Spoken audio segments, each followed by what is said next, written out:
cuando hacíamos la residencia, teníamos un 30-40% de pacientes que estaban en la emergencia con patología pancreática, allá en Lima, en el Hospital Cayetano.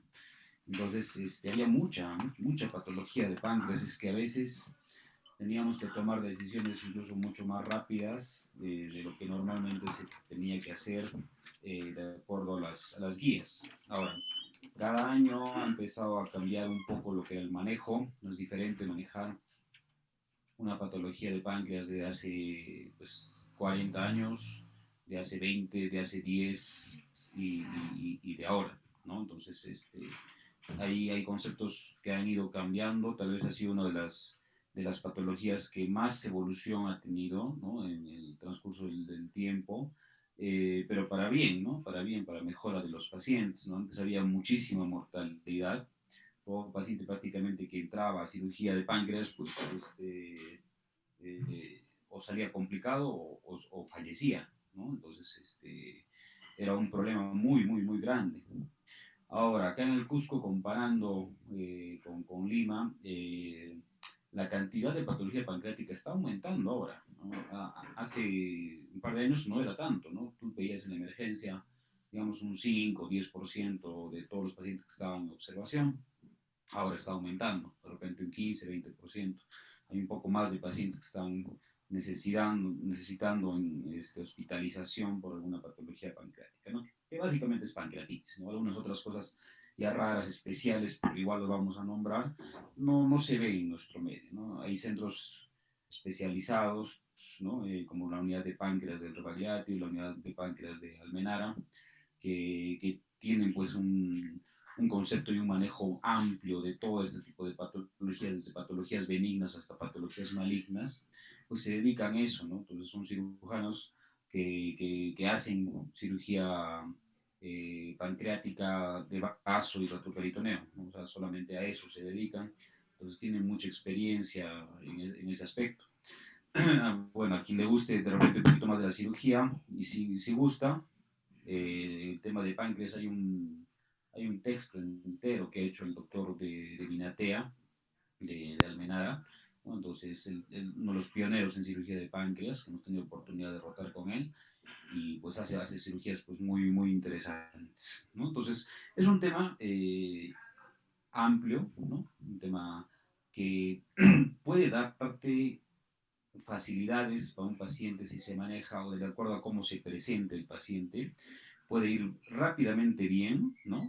Saliendo de alta con una resolución definitiva en un par de días, o puedes tener pacientes que se queden pues muchísimo tiempo hospitalizados, que tengan que tener tratamientos médicos invasivos, que necesiten UCI o que tengan reintervenciones y demás, ¿no? Entonces, puede ser como una ruleta rusa, ¿no? Realmente no sabes si tú tienes una patología de páncreas, si la resolución va a ser buena, rápida o no, por las comorbilidades que pueda tener el paciente o no. Nosotros en el hospital hemos tenido pacientes con pancreatitis de una edad avanzada, diabéticos, ¿no? Con otras comorbilidades y han salido bien. A comparación de unos pacientes jóvenes, sin comorbilidades, que lastimosamente les llegaba una pancreatitis ya mucho más agresiva y estaban con mucho tiempo de hospitalización y complicaciones y demás, ¿no? Entonces, es variado, eso va a ser muy variado y dependiendo del mismo paciente, de cómo actúe sobre cada paciente. Bueno, entonces, viendo ya un poquito la parte anatómica y todo lo demás, repasando rápidamente, ustedes ya lo han visto esto, anatomía y fisiología, bueno, sabemos que es un órgano netamente retroperitoneal, es por eso que cuando se hace una ecografía abdominal, eh, y te nombra el ecografista o el radiólogo algo de páncreas, normalmente no es fidedigno, pues no hay que creer mucho porque es muy difícil poder ubicar el páncreas y ver alguna alteración. Se puede, sí, pero no confiar al 100% en una ecografía, ¿no? O sea, no nos ayuda para algún diagnóstico definitivo, una probable lesión tumoral, quística, o la misma pancreatitis que puede simular por acumulación de gas cercano, entonces no nos sirve como tal. Sabemos que es un órgano fijo, ¿no? El promedio del peso entre 60 y 70 gramos. Esto es importante verlo, más que todo cuando nosotros hacemos cirugía de necrosis pancreática. ¿Ya? Cuando hacemos necrosectomías pancreáticas, lo que tenemos que describir, ¿no? Es cuánto estás sacando de tejido de páncreas para ver cuánto te está quedando y que tu paciente no te haga pues una insuficiencia pancreática y demás, y las demás complicaciones que puede traer, ¿ya? Y lo que tú estás encontrando, ¿no? La cantidad de material necrótico, si está agregado con pus o colección o algo más, ¿no? El tamaño es unos 12-15 centímetros y las cuatro partes que las conocen, ¿no? La cabeza, el cuello, el cuerpo y la cola del páncreas. Entonces, está prácticamente en el centro, ¿no es cierto?, de la parte abdominal, retroperitoneal, está rodeado por múltiples estructuras, ¿no? El duodeno prácticamente lo envuelve por su totalidad, ¿no? Desde la segunda, tercera porción y cuarta porción del duodeno, muy en contacto también en la parte anterior con el estómago, ¿ya? Con el colon transverso, con el vaso en la parte distal, en la cola, y el riñón izquierdo, el uréter izquierdo, y el yeyuno o el ángulo de Treis también unido con la parte más distal del páncreas. Entonces, si ustedes imaginan, ¿no?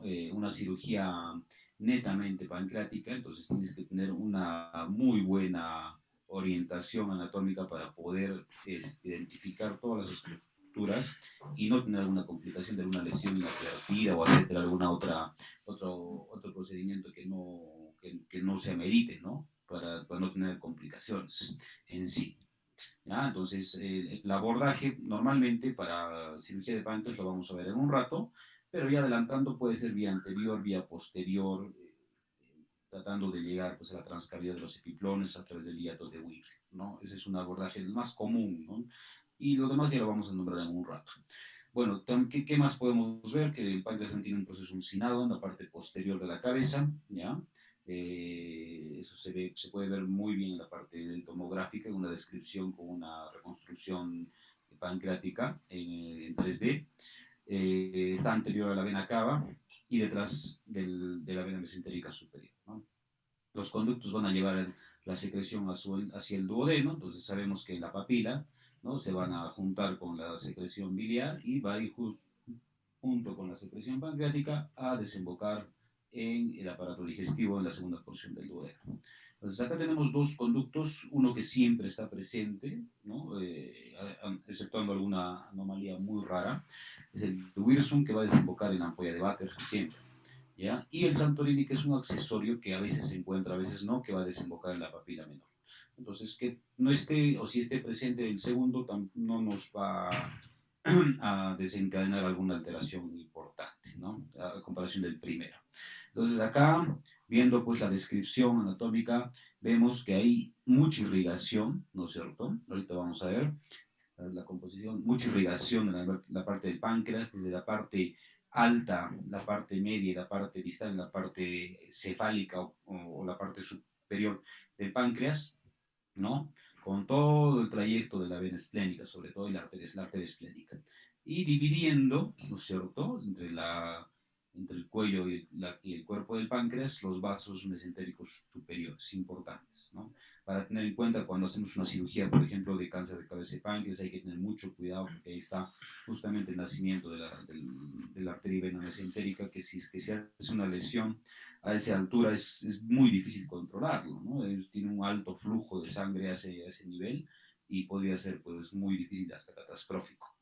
Entonces, la irrigación básicamente del páncreas, ¿no? Viene del tronco celíaco con unas tres ramas importantísimas, ¿no? La arteria gastroduodenal, la pancreatoduodenal posterior-superior, la pancreatoduodenal anterior-superior, y estas además también tienen unas colaterales y unas ramas afluentes que van a venir de las ramas de la arteria mesentérica superior, ¿no? Viene la arteria esplénica, la arteria pancreática dorsal, la arteria pancreática transversa y la arteria pancreática caudal, que van a formar dos arcos anteriores y posteriores, ¿no? Entonces hay mucha irrigación, como hemos estado viendo, eh, incluso cuando se hace este tipo de cirugías de necrosectomía, como hemos discutido con algunos de los grupos en la práctica, al intentar sacar este tejido necrótico, te puede provocar un sangrado que puede ser un poco incontrolable.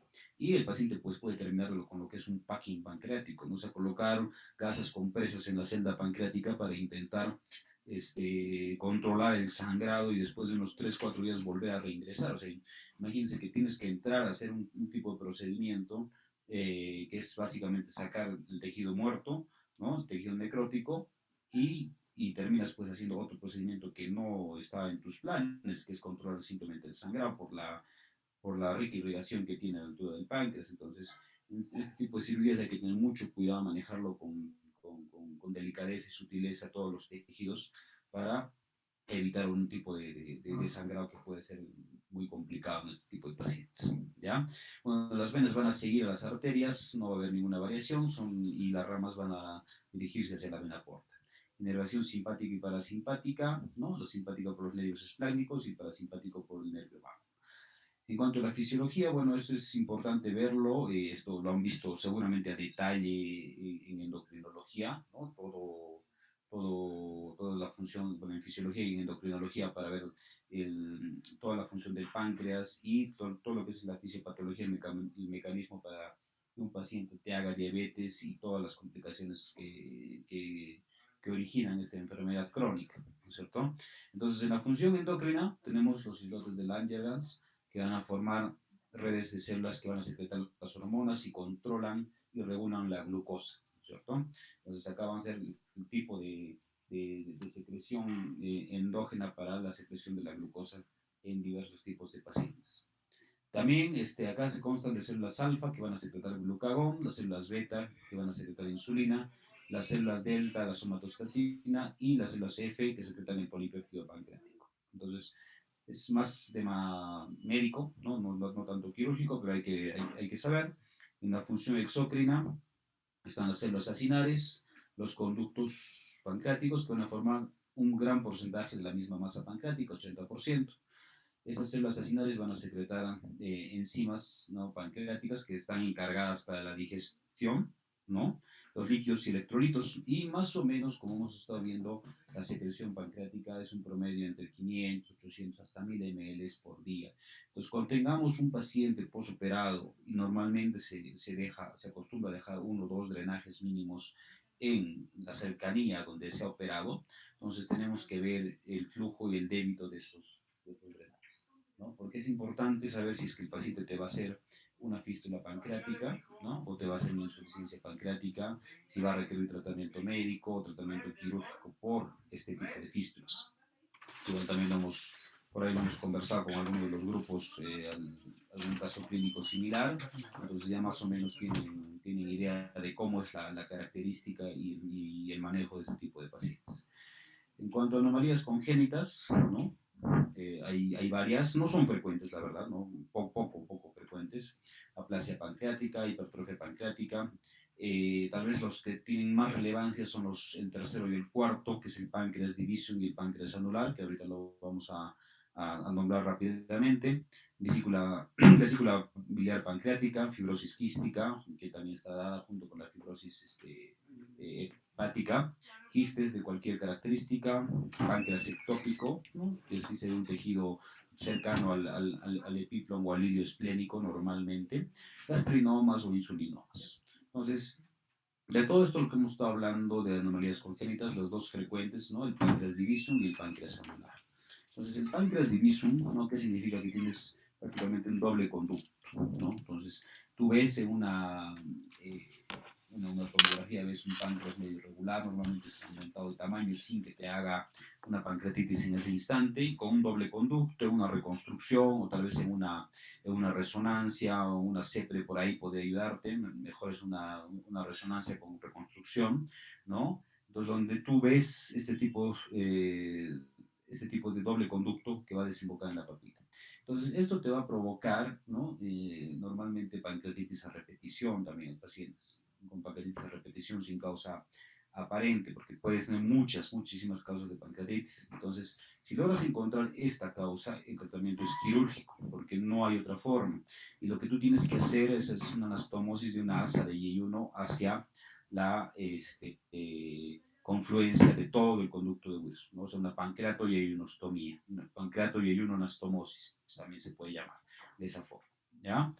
Y la otra es el páncreas anular, ¿no? Que también se puede ver en una reconstrucción pancreática. El tema es que tienes que tener un tomógrafo pues, de alta resolución y que tenga la posibilidad de la reconstrucción en 3D para que tú puedas ver estas imágenes y no confundirte con lesiones tumorales, porque puede simular un tumor de duodeno, podría ser, porque tú ves que acá que la cabeza del páncreas está envolviendo como una chalina, como un collar a nivel de la segunda porción del duodeno.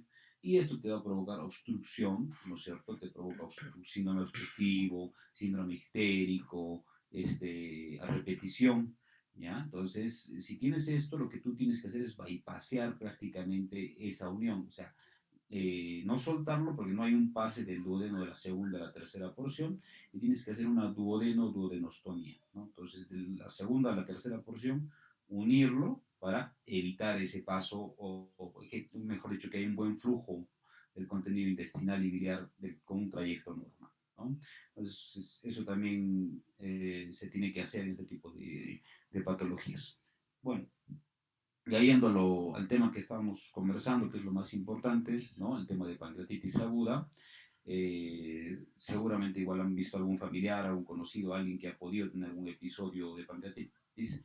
Hay que ver que el episodio de una pancreatitis, cuando tú diagnosticas, no sea un episodio aislado, o que sea, mejor dicho, un episodio aislado, o que tenga agregado algún episodio pues, de colecistitis, de colangitis y de alguna otra patología agregada, que podría hacernos un poquito más severo el cuadro en algunos casos, o confundirte con cuál de los dos es el que tienes que dar mayor relevancia, mayor importancia. Entonces eso también lo vamos a ver, ¿no? Y seguramente en algún caso clínico hemos visto con alguno de los grupos, ¿no? A quién tendrías que dar prioridad de acuerdo a la falla de órgano que pueda tener el paciente.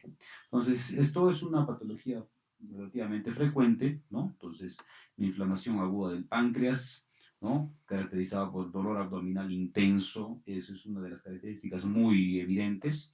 Se dice incluso que de los tres dolores más intensos abdominales que hay, la pancreatitis es una de ellas, otra la disección aórtica, ¿no es cierto? La cortación, disección aórtica, y la otra es pues, que tengas una úlcera perforada, pero solamente de esos segundos, ¿no? Porque dura muchísimo. Pero la pancreatitis es un dolor que no te calma prácticamente con casi ningún analgésico inicialmente, ¿no? Y además de toda la clínica, tienes que tener elevación de enzimas pancreáticas comprobadas. O sea, puedes tener sospecha clínica, ¿no? Puedes tener alguna sospecha imagenológica, pero tienes que comprobarlo siempre con un examen laboratorial, un perfil pancreático en todos los casos. Ok, entonces acá, por ejemplo, nos hablaba el profesor Dulafoy hace muchísimos años que hablaba del gran drama abdominal, ¿no? Entonces, como les comentaba inicialmente, cuando se manejaba tema de pancreatitis hace 50 años, era pues algo catastrófico, ¿no? O sea, diagnosticaban pancreatitis, entraban a la sala de operaciones porque pensaban de que operando al paciente se iba a sanar, y era todo lo contrario, ¿no? Entonces, pacientes fallecían. Es más, ahora el concepto es pues no operar, ¿no? Obviamente la pancreatitis no se opera. O sea, eso ustedes tienen que ya desde ahorita tenerlo como concepto básico y claro, que la pancreatitis no se opera. Es un manejo médico, ¿ya? Que solamente se tiene que intervenir cuando tengas alguna complicación local, básicamente, de relevancia, ¿ya? Y aún así hay complicaciones locales que no se deben operar, que ya lo vamos a describir más adelante. Entonces, solamente en casos muy extremos entrar o al fin para sacar el foco que para nosotros en cirugía pues el mayor porcentaje de pacientes con pancreatitis es de etiología biliar, porque nosotros vemos básicamente etiología biliar. El resto de pacientes lo ve el médico internista, el gastroenterólogo. Entonces, el fin de evitar que el paciente te pueda hacer otra pancreatitis o la pancreatitis sea mucho más intensa en otro probable episodio, pues es sacar la vesícula, ¿no? Hacer una colecistectomía y con eso ya disminuye muchísimo la posibilidad de alguna complicación de los pacientes. Ok, entonces más o menos se habla de que tienes entre unos 15 a 45 pacientes por 100.000 habitantes que te van a hacer en algún momento pancreatitis. En algunos centros es el primer la primera patología de hospitalización gastrointestinal, ¿ya? Como hemos estado conversando, porque hay mucha frecuencia, patología biliar pancreática, y en general en hospitalizaciones de cualquier otra etiología más o menos ocupan el 21º lugar. Y las dos patologías más frecuentes de etiología, pues etiología biliar, ¿no? De etiología biliar y de etiología alcohólica. Normalmente hemos visto que más patología biliar, vesicular, es en mujeres, pero contrariamente cuando te toca un paciente varón, ¿no? Como hemos dicho siempre, pacientes varones son más complicados en la misma cirugía de vesícula. Igual, en patología pancreática normalmente son episodios mucho más catastróficos que en las pacientes mujeres. Bueno, entonces puede tener solo dolor abdominal o debutar con sepsis, como sepsis severa, como síndrome comportamental, como falla de órgano, como shock séptico. O sea, puedes tener una pancreatitis con un debut muy raro, o un debut muy florido, con una clínica ya muy específica, ¿no? El paciente dice, tengo un dolor irradiado del cinturón, estoy con vómitos, no me calma con los analgésicos que estoy tomando, y bueno, ya tienes alta sospecha, pero puedes paciente puede debutarte con hiperglicemia, puede debutarte con falla multiorgánica, con un síndrome comportamental, como simular una obstrucción intestinal. Alguna vez nos ha tocado un paciente así, ¿no? Que llegaba ya con diagnóstico de obstrucción intestinal, con sonda nasogástrica con débito alto, el abdomen distendido, timpánico, y todo como para una obstrucción, entras a operar y encuentras una pancreatitis complicada. Entonces, puede ser así. Entonces hay que tener cuidado de repente en algunos casos en que no tengas la sospecha de que estás pensando en una patología pancreática, podría ser algo mucho más complicado para tu paciente. ¿Ya? Entonces, la pancreatitis más o menos de una evolución normal, digámoslo. O sea, tiene más o menos un 80% de todos estos pacientes que van a pasarlo tranquilos, o sea, no van a tener morbilidades serias. Entonces, el 80% de todas las pancreatitis van a tener buena resolución, buena evolución, sin ninguna complicación. Pero el otro 20% sí probablemente va a requerir mayor hospitalización, algún procedimiento especial o alguna otra complicación que pueda tener. Ahora, la falla de órgano, necrosis pancreática infectada, va a aumentar la mortalidad siempre de todos los pacientes en un 30% más o menos. Entonces, para eso están las tablas, las guías para poder ver cuánto de morbilidad o mortalidad puede tener tu paciente dependiendo del estado en el cual te encuentres.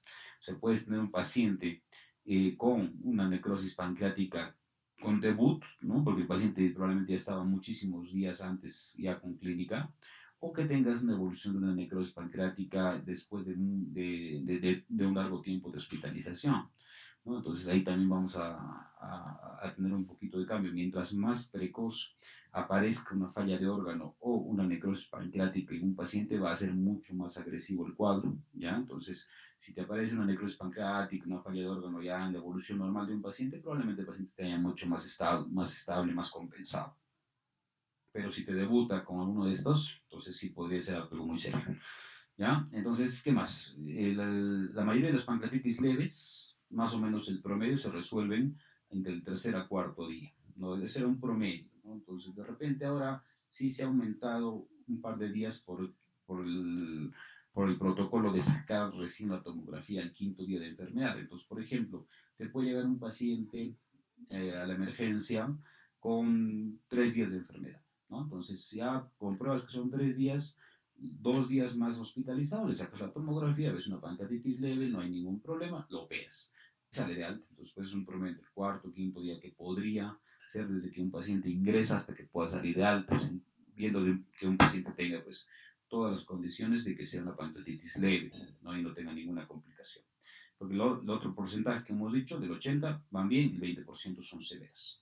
Y la mortalidad en promedio, ¿no? El 5%, antes era muchísimo más, y el 17% van a presentar recurrencias. Sobre todo esto del tema de recurrencias, y es interesante ver en pacientes que han tenido alguna gestación previa o han hecho una pancreatitis durante la gestación, ¿ya? Porque normalmente estos pacientes pues se les da manejo muy conservador, teniendo en cuenta los cuidados que hay de la madre y del feto, ¿no? Y algunos hacen episodios de recurrencia después porque no se han operado precozmente y son mucho más complicadas las pancreatitis. Entonces eso pasa, eso está pasando con este tipo de pacientes.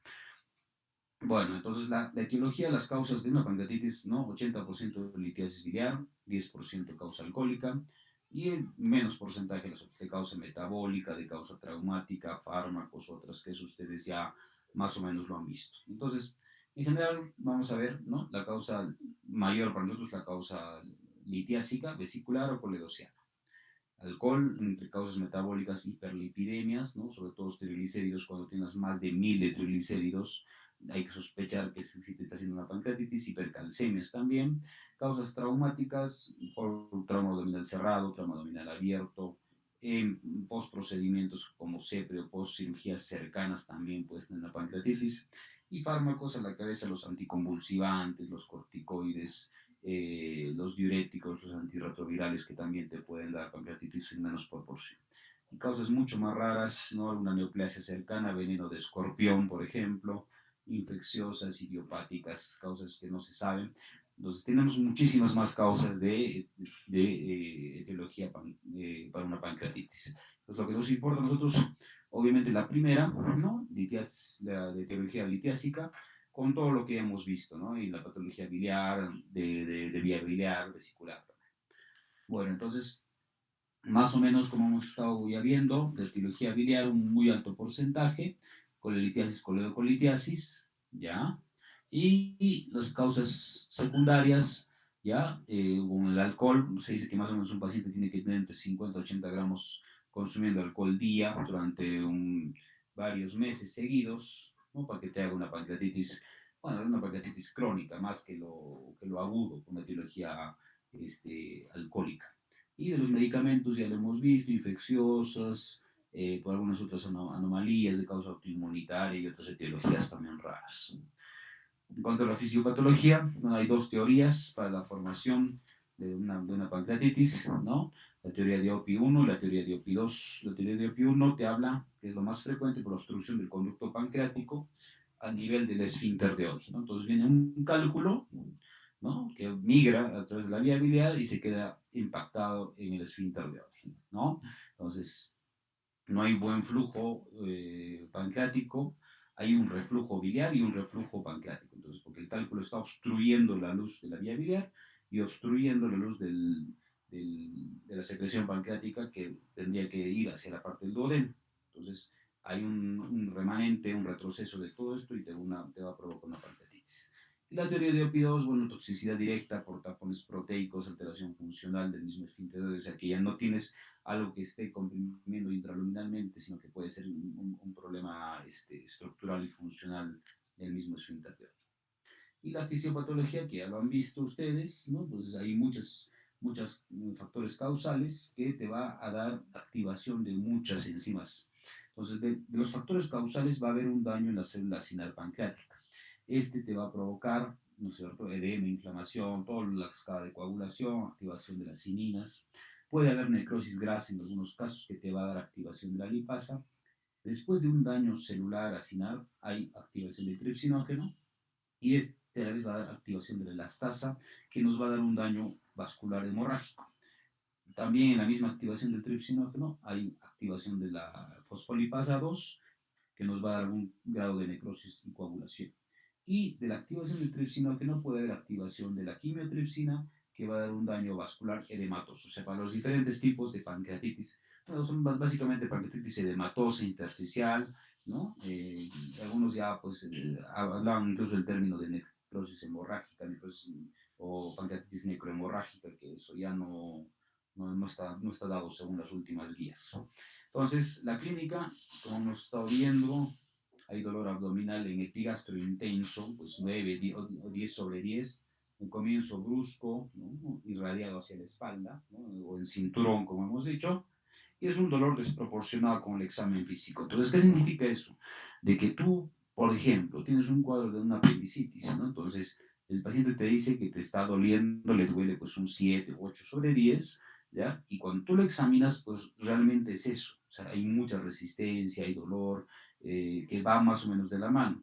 En el caso de pancreatitis a veces no es tanto así, o sea, el paciente dice 9 sobre 10 o 10 sobre 10 el dolor y tú lo examinas y probablemente encuentras normalmente pues un abdomen un poco más blando, no hay mucha resistencia, pues el paciente se sigue quejando de dolor, entonces esa es la desproporción que hay entre la intensidad o el umbral del dolor y el examen físico. Ahora, cada paciente es diferente, ¿no? Entonces eso también hay que valorar. Puede haber náuseas, vómitos, distensión abdominal, sí o no, normalmente ligeramente. Alza térmica no es lo frecuente, ya cuando ya pasa mucho más tiempo de enfermedad con alguna complicación local sobre todo.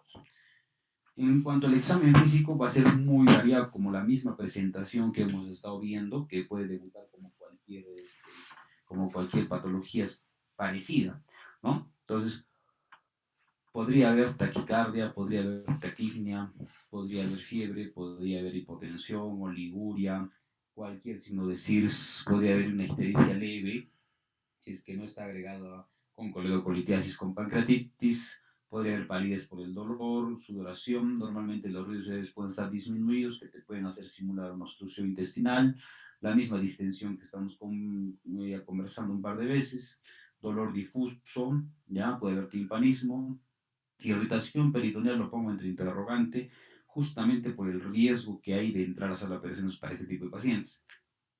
¿Por qué? Porque cuando tienes signos de irritación peritoneal, hemos dicho, sea la causa que sea, tienes que entrar a operar a estos pacientes, la que sea. Entonces, una pancreatitis te puede simular, te puede confundir que esté haciéndote signos de irritación peritoneal. Entonces, hay que tener mucho cuidado si no tienes la certeza que puedes sospechar una pancreatitis. Hay que tener cuidado. Muchas veces he entrado a hacer operaciones con el diagnóstico de colecistitis propia, pura, o coledocolitiasis y has encontrado una pancreatitis. O apendicitis y encuentras una pancreatitis. ¿Ya? Entonces, hay que tener un poquito de cuidado y sospecha en esos casos. El signo de Guyen y Grey Turner, que es equimosis periumbilical y equimosis en flancos, ¿no? La descrita por antiguamente con la pancreatitis necrohemorrágica, como les digo, ya no se ve de manera normal. Entonces, para el diagnóstico tienes que tener los siguientes criterios. La clínica sugestiva, ¿no? La sospecha que tú estás viendo y lo que estamos conversando, y que tengas el perfil, ¿no? Pancreático de amilasa o lipasa elevada 3 veces su valor normal. Dependiendo del tiempo de evolución del paciente, puedes pedir una y otra. Inicialmente puedes pedir amilasa, pero ya hemos visto igual también con los grupos de que no es nada sensible, ¿no? Ni específico, entonces no nos sirve prácticamente de nada. ¿No? Porque puedes tener amilasa elevada en muchos casos, entonces tienes que pedir lipasa, normalmente ya entre el segundo día de enfermedad, ¿no? Cuando es poco tiempo, menos de 12 horas, normalmente la lipasa no te va a ayudar. Pero en general los pacientes que acuden pues ya tienen 1 o 2 días de enfermedad, entonces ya es mucho mejor el diagnóstico ahí. Y la imagen radiológica, bueno, hemos dicho, una ecografía no nos sirve, pero sí con una tomografía que todo paciente tendría que tener normalmente ya por protocolo el quinto día de enfermedad. Entonces, 2 de 3 dan el diagnóstico de pancreatitis. En cuanto al laboratorio, entonces estamos ya retomando que la amilasa se va a elevar precozmente a las 2 horas con un pico en el día de enfermedad, a las 24 horas, y un descenso al tercer día de enfermedad. Pero puede tener muchas causas, no solamente estas las que están descritas, sino muchas otras más, ¿no? Como parotiditis, cualquier enfermedad de las glándulas salivales, ¿ya? Perforación de víscera hueca, un embarazo ectópico, embarazo, falla renal, tumores y muchísimas causas más que ustedes van a buscar para completar lo que es el diagnóstico de hiperamilasemia. La lipasa es mucho más específica, más o menos elevándose a las 8 o a 12 horas, con un pico, hemos dicho, al segundo día de enfermedad, y va a desaparecer ya más tardíamente al séptimo día de enfermedad. Entonces, más o menos lo que se ve, más especificidad en la lipasa, pero no hay relación entre el valor y la severidad. Entonces, muchas veces los compañeros, los internos, residentes, un poco se logran un poquito guiar o especular de acuerdo al valor de la amilasa o lipasa. Entonces dicen, no, pero si tiene una amilasa muy elevada, sí es pancreatitis. No, no, eso no está claro, no es real. O te dicen, no, pero mira, si tienes el valor normal de una lipasa, algunos laboratorios va a variar, ¿no? Pero puedes tener hasta 60, digamos, en algunos. Entonces, si tienes que tener tres veces el valor normal, podrías tener 180, digamos. Si tienes 181 de valor de lipasa, aunque tengas, digamos, 10.000 de lipasa, Entonces él te dice, no, el que tiene 10.000 es mucho más severo. No, tampoco. O sea, los números de los laboratorios del perfil pancreático no sirven para ver la severidad. Hay otros scores que los vamos a ver para ver el tipo de severidad. Entonces, un número no te va a decir que el paciente esté mal, está bien, está complicado, no complicado, nada. Simplemente te da el diagnóstico y nada más. Bueno, puedes tener como cualquier otro paciente con signos de cirrosis, infección, leucocitosis, leucopenia, hiperglicemia, alteración del perfil hepático, puedes tener creatinina elevada normalmente por deshidratación inicial, puedes tener hipocalemia, hiponatremia, acidosis metabólica, INR elevado o PCR elevado. En cuanto a las imágenes, básicamente, algunos piden rayos X de abdomen para descartar otras patologías, ¿no? Lo que estamos viendo, el tipo de obstrucción intestinal a la cabeza. Ecografía simplemente es para el diagnóstico etiológico, o sea, tenemos que pedir una ecografía para los pacientes con pancreatitis para saber qué es la etiología, es de etiología biliar, ¿no? Que hay cálculos en la vesícula, entonces pasa al manejo de cirugía. Pues lo que sí se tiene que cumplir, como hemos dicho, la tomografía, que es el gol estándar para diagnósticos y complicaciones. Entonces, incluso muchas veces tienes clínica no tan clara, un laboratorio dudoso o no llegando al límite, pero tú ya tienes una tomografía donde tú ves que hay signos de pancreatitis, entonces es una pancreatitis. O sea, no hay vuelta. La tomografía le va a ganar a la clínica, le va a ganar a los laboratorios, ya sí o sí. Y la resonancia, la colangioresonancia para algún diagnóstico etiológico. Entonces, también la resonancia está demostrado que sirve muchísimo. Es más, la escuela, por ejemplo, argentina, te habla de que ellos dan mucha más prioridad a una resonancia magnética abdominal para el diagnóstico de pancreatitis. En los promedios no, porque no estamos muy acostumbrados a ver imágenes de resonancia. Entonces es diferente una resonancia, una colangioresonancia. En la resonancia se ve otro tipo de densidades que no estamos acostumbrados a verlos, ¿no? Pero incluso hay un tiempo donde el resonador se ha malogrado, es más, el resonador está malogrado ahorita en el hospital, entonces o se saca en otro centro o le haces una resonancia. Entonces con la resonancia tú puedes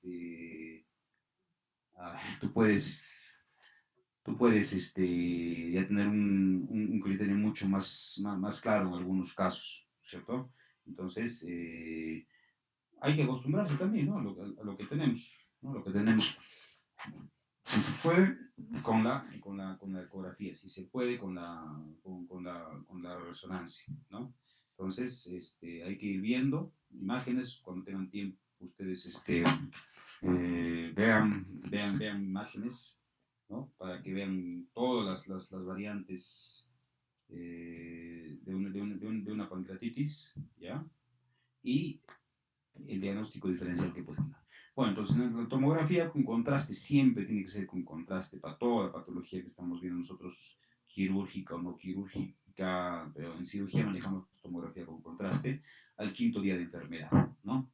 Entonces, pasa tu tiempo de enfermedad, eh, más o menos cuarto o quinto día, ¿ya?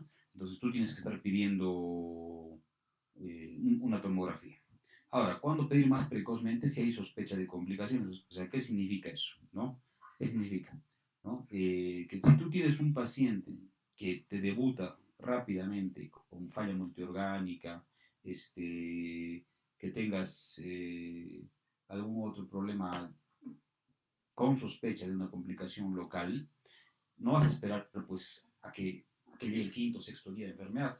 Entonces, ahí sí tú le sacas una tomografía mucho más rápida, ¿no? Entonces, esa es la única indicación para ver que tú descartes que no sea esa la causa, o que puedes tener otra causa. Más que todo la parte pulmonar, que ahora pues con todo lo del COVID y demás, pues puede ser eso, o sea, porque la parte pulmonar, la parte abdominal, una insuficiencia respiratoria puede ser también dada secundariamente por un problema abdominal, ¿no? Entonces hay que pensar en eso. Y el control tomográfico, dependiendo de cada paciente, va a ser entre 7 a 14 días. Hay pacientes que van a meditar hacer una tomografía de control a la semana y sea la última tomografía y no queda más, y otros pacientes que sí ves que tienen mucho problema de necrosis, y probablemente se van a quedar hospitalizados meses, entonces le pides pues cada 2 semanas, ¿no? Entonces ya vas espaciando un poquito el periodo para hacer una tomografía. Entonces, una pancreatitis leve no va a requerir tomografía si se decide una cirugía precoz. Esto era lo que tomábamos en cuenta cuando teníamos mucho volumen de pacientes allá en Lima, ¿no? Entonces, tenías 5 pacientes con pancreatitis. Entonces tú los evaluabas, hacías un score y antes los scores eran más pesados, tenías que hacer una evaluación grande como el Apache, lo vamos a ver. Entonces tú tenías que ver si tu paciente estaba haciendo una pancreatitis leve el primer día, bien. Si se hacía el segundo día, seguía en leve, excelente. Y lo operabas precozmente al paciente, ya sin tomografía, sin nada, porque era mucho paciente que tenías y no podías esperar y tenías que decidir rápidamente descongestionar la emergencia. Pero si tu paciente tenía una pancreatitis hace tiempo, era leve, moderada, severa, si tenías leve, se operaba. Si tenías moderada, no podías operarlo. Ahí ya tenías que hacer todo el protocolo, hospitalizarlo. Y si fuese severa, iba a la UCI. ¿No? Ese era el manejo más o menos que se daba. ¿No? Entonces, ahora no se hace mucho esto. O sea, a ver, tenemos una pancreatitis leve con tomografía, entonces, y se opera rápidamente. Antes, tal vez no pedías tanto la tomografía. Bueno, entonces para la tomografía tenemos los criterios de Baltasar, ¿ya? Que son de la A a la E, que nos va a servir mucho esto para lo que es el índice de severidad tomográfica, ¿ya? Entonces el grado A es un páncreas normal, tú ves un páncreas no aumentado de tamaño, tranquilo, no hay mucha variación. El grado B, ¿no? Ves un aumento de tamaño normal o difuso del páncreas, o sea, es un edema pancreático básicamente, ¿no? Entonces el mismo páncreas. En el grado C, tú lo que encuentras es un edema peripancreático, o sea, no solamente el mismo páncreas, ya cercano con un aumento de densidad ya cercana al páncreas. En el grado D, tú vas a encontrar una colección, ¿ya? Una colección peripancreática. Y en el grado E, vas a encontrar múltiples colecciones o gas a nivel del páncreas, ¿ya? Entonces acá tenemos, por ejemplo, el Baltasar A hasta el E era normal, de un poquito aumentado de tamaño, el C ya tienes un poco más grande el páncreas con edema peripancreático, el D tienes una colección y el E múltiples colecciones. Entonces, el índice de severidad tomográfica que les estaba comentando nos va a dar un porcentaje de mortalidad y de complicaciones. O sea, para eso nos sirve. Entonces tú al Baltasar le vas a poner puntos. El A va a ser un punto, el B 2 puntos, el C 3 puntos, el D 4 puntos y el E 5 puntos. Y de acuerdo a la necrosis pancreática, lo que tú vas a ver, va a haber un porcentaje. Entonces, para que tú veas que haya necrosis pancreática, tienes que ver muchas tomografías también. Que puede uno simular, puedes decir, no, si hay necrosis, pero de repente no es eso. Entonces, tienes que comparar una tomografía sin contraste con una tomografía contrastada y ver el corte donde tú estás viendo y en esa zona donde no capta contraste, comparándola, ¿no es cierto?, con la contrastada, hay mucha posibilidad de que sí haya necrosis, ¿no? Entonces, es la forma de ver uno y otro. Entonces, acá, si no hay necrosis, va a tener 0 puntos. Si hay una necrosis menos del 30%, 2 puntos. Si hay una necrosis entre el 30 y 50%, 4 puntos. Y si hay una necrosis más del 50%, ya tienes 6 puntos. Entonces, ¿para qué nos sirve esto? Si tienes un puntaje sumando el Baltasar y la necrosis pancreática entre 0 a 3, tienes una mortalidad del 3% y complicación del 8%. Entre 4 a 6 puntos, mortalidad del 6% y complicación del 35%.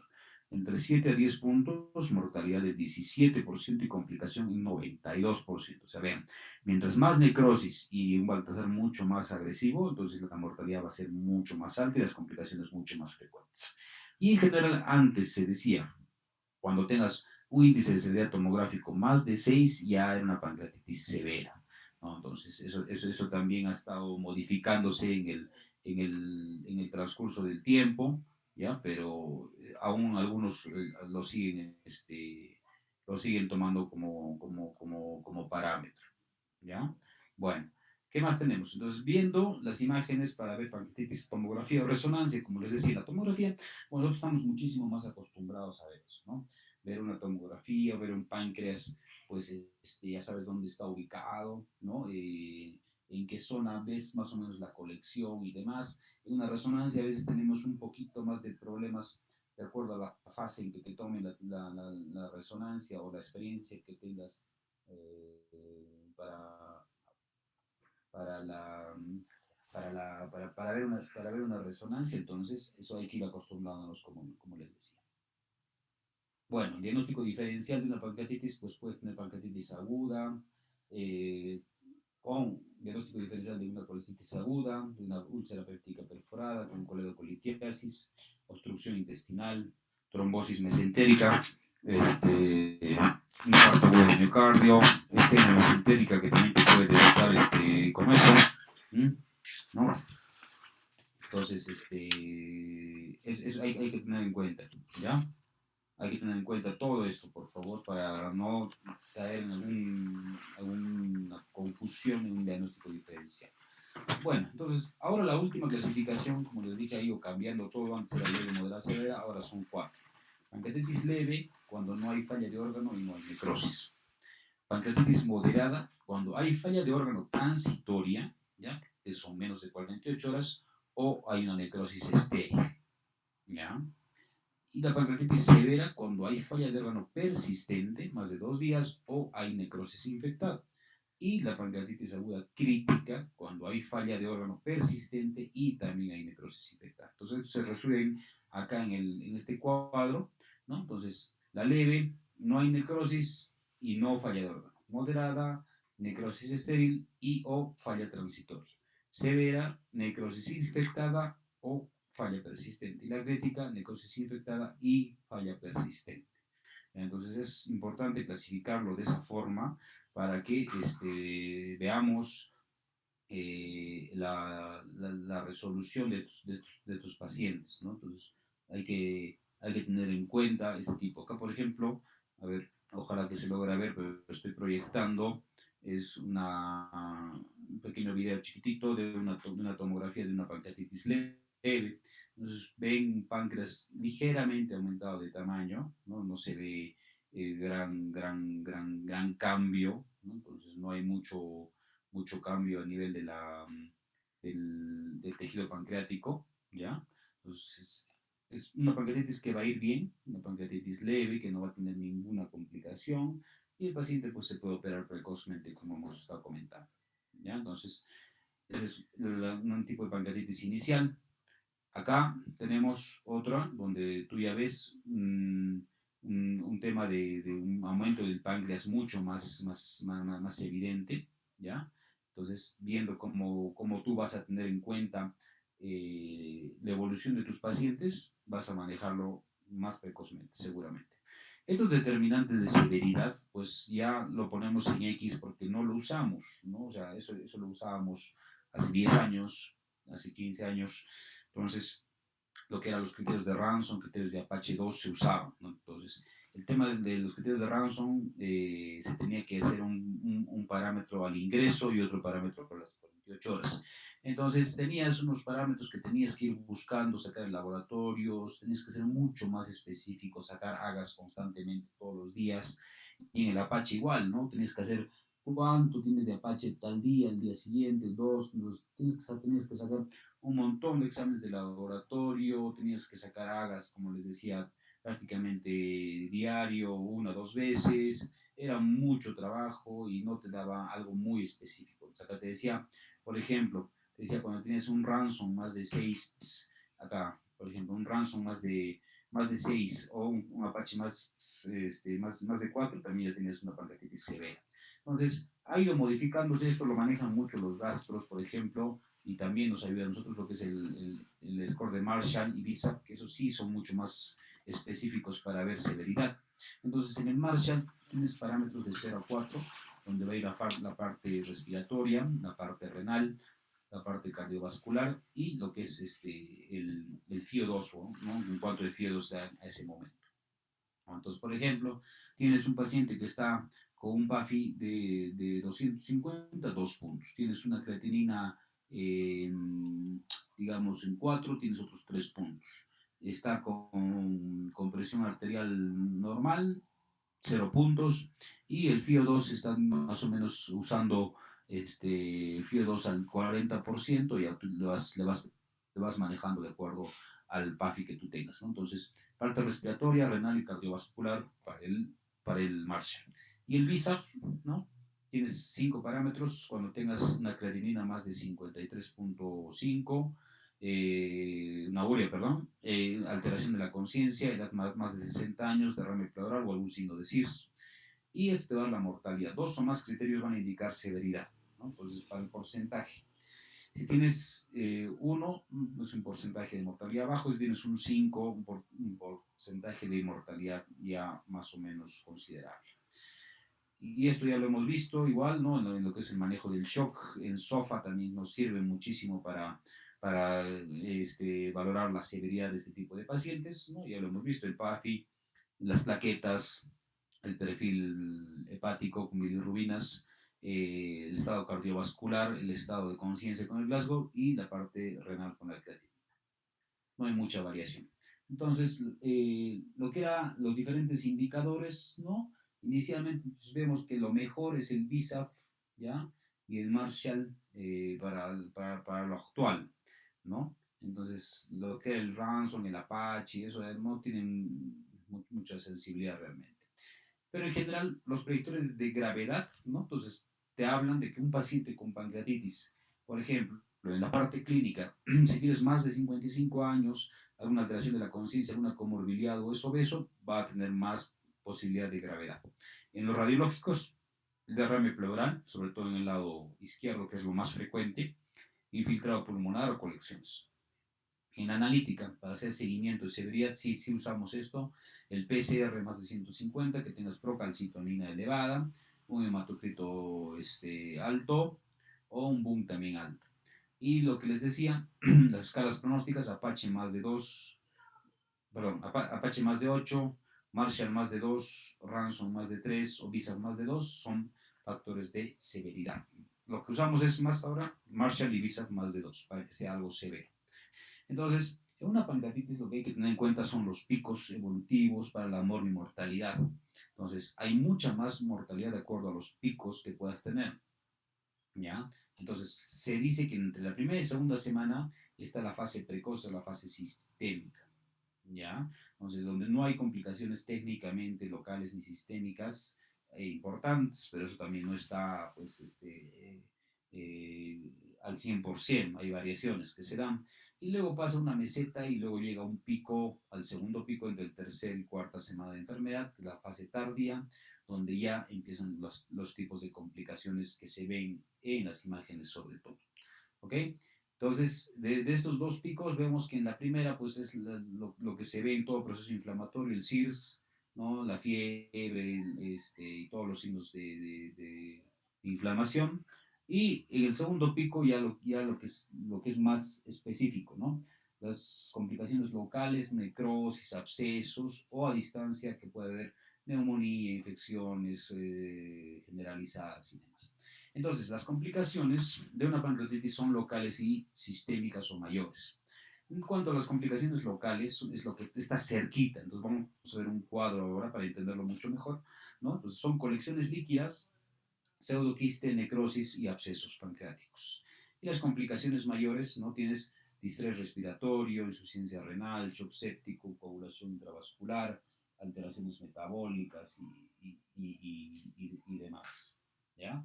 Entonces, es fácil de entender, ¿no? Complicación local, lo que está cercano, rodeando el páncreas, y una complicación sistémica o mayor, algo mucho más a distancia, cualquier otro órgano o falla de órgano, como ya lo hemos visto en todas las demás patologías. Entonces, de las complicaciones locales, vamos a ir uno por uno de las cuatro. Entonces, la colección líquida es la primera. Entonces, ocurre en la fase precoz, normalmente las primeras 4 semanas, alrededor del páncreas, no tienen una pared y está formada por gránulos, por tejidos fibrosos y por secreción pancreática, ¿no? Entonces, la mayoría va a regresar espontáneamente y algunos van a evolucionar al pseudoquiste cuando pasan las 4 semanas de enfermedad. Entonces, una colección líquida se dice, y en general también con el pseudoquiste, que un 80% de estos pacientes van a regresionar a la normalidad sin ningún tratamiento quirúrgico, invasivo, endoscópico, radiológico, no nada. Entonces, hay una reabsorción en un muy alto porcentaje de pacientes. Entonces, pues, operar alguna complicación hay que tener mucho cuidado de nuestro tipo de pacientes. ¿ya? Y solamente se va a hacer un drenaje si es que es muy sintomático, o sea, en general, estas complicaciones van a ir a sala cuando tengas mucha sintomatología. O sea, un paciente con mucho dolor, mucha distensión, síndrome compartamental y demás, entonces ahí se va a una resolución quirúrgica si fuese necesario.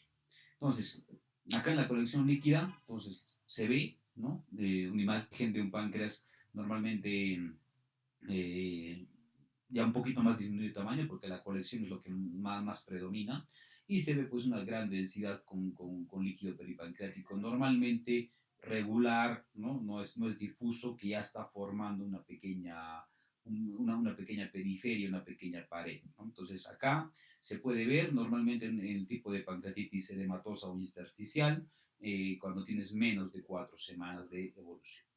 Después de esto, o sea, la consecuencia de una colección líquida es un pseudoquiste pancreático. Acá se ve una colección líquida ya pancreática que está fortalecida por una pseudopared, ¿no? Formada por enzimas digestivas, bien delimitada con una pared que no tiene epitelio. Esa es la diferencia la definición de pseudoquiste.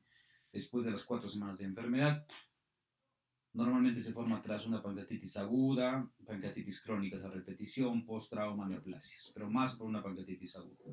Normalmente son asintomáticos, ya cuando hay un debut de alguna clínica se presenta como un tumor intraabdominal, puede haber dolor, puede haber síndrome mético, baja de peso, malestar, disconfort, síndrome comportamental. El tratamiento igual va a ser solamente cuando es sintomático, ¿ya? Entonces, cuando recién te da muchos síntomas, ahí se tiene que hacer algún tratamiento ya para solucionar el problema. Antes se hablaba de la regla de los 6, o sea, tú tenías un pseudoquiste pancreático, diagnosticabas un pseudoquiste pancreático y sí o sí tenías que cumplir la regla de los 6, ¿ya? Entonces, ¿qué cosa significaba? Que que tengas que tener más de 6 semanas de enfermedad, ¿ya? Que tengas más de 6 centímetros de diámetro y que tu pared misma sea más de 6 milímetros, ¿ya? Entonces tenías que cumplir esos 3 criterios para que tú puedas operar este tipo de pacientes, ¿no? Entonces, ahora esta regla de los 6 a veces se cumple, a veces no, ¿no? Entonces hay que ver más la parte sintomática. Pero idealmente operar un pseudoquiste sí tendrías que cumplir estas reglas, sobre todo el último, el tema de la pared, porque si tú no tienes una pared muy definida, una pared gruesa, entonces muy probablemente podría fracasar tu tratamiento. Entonces, tú teniendo una pared mucho más gruesa, ya sabes y tienes la seguridad de que tu tejido, tu anastomosis o el drenaje que estás haciendo, pues va a ir bien, ¿ya? Entonces, el tratamiento son 3 formas de un pseudoquiste. Drenaje guiado por tomografía, entonces ves una tomografía, un paciente pues anciano, digamos que está en mal estado general, no tributario de cirugía, nada. Entonces, lo mejor es esto, lo menos invasivo posible, siempre. Otro, una cistogastrostomía endoscópica, que debería ser el gol estándar, pero lastimosamente pues no tienen mucha experiencia los gastroenterólogos en nuestro medio, entonces no se hace. En otros centros sí.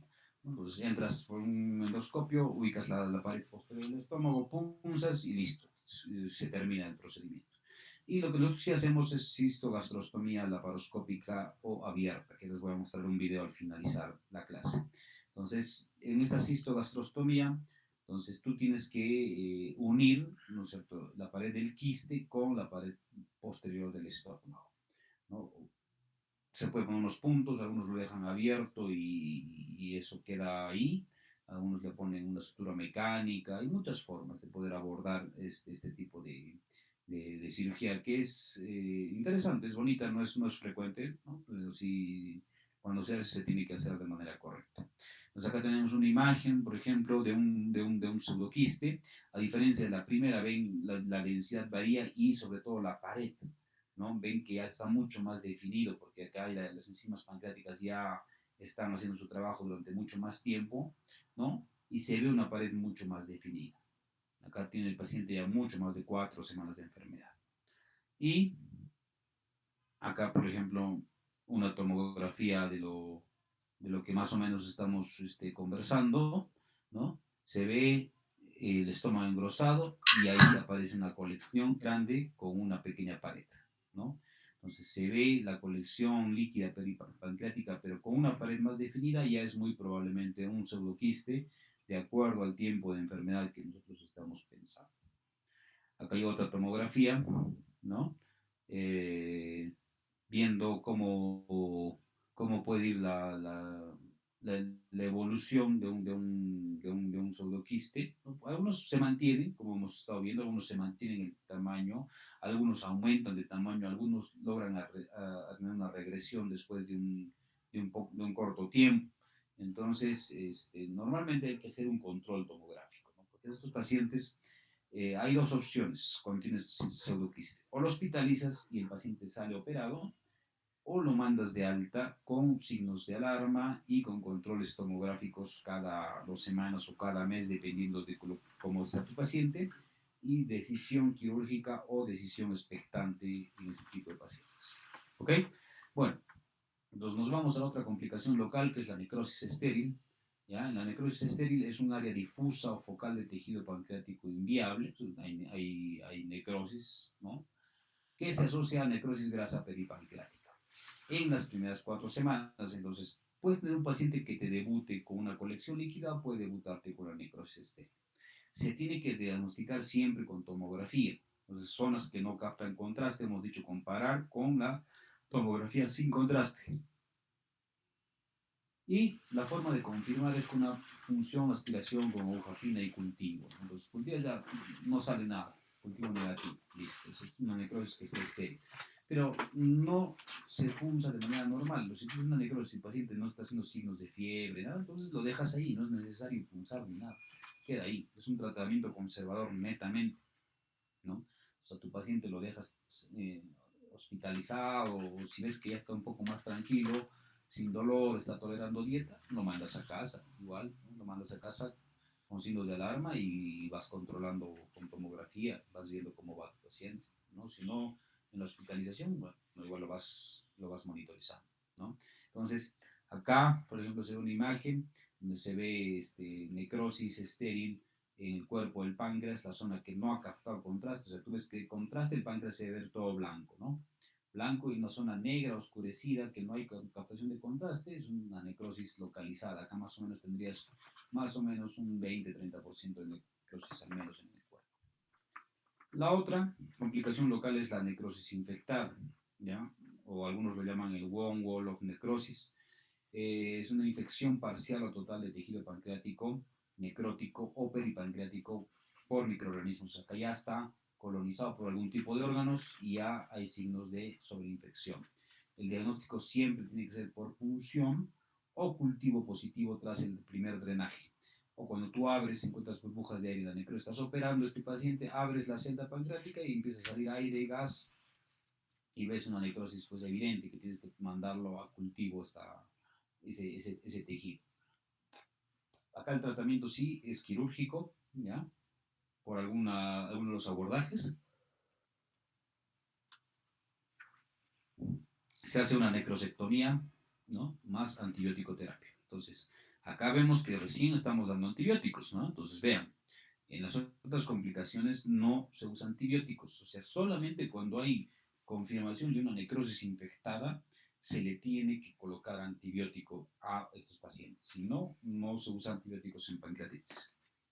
Bueno, como antecedentes ya más o menos del 2002 que se empieza a hacer este tipo de tratamientos por vía endoscópica percutánea, necrosis pancreática organizada, ¿no? Necrosectomía, más o menos ya con algún tipo de estudios.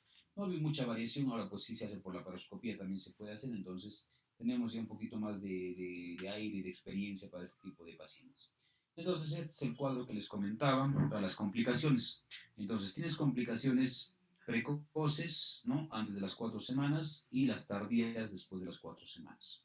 ¿No? Las que no son complicadas, las digamos sencillas, y las que sí podrían ser algo más difíciles, ¿no? Entonces, inicialmente tienes la colección pancreática aguda, ¿no? Que se ve en la pancreatitis intersticial edematosa. Esta va a progresar a un pseudoquiste después de las 4 semanas.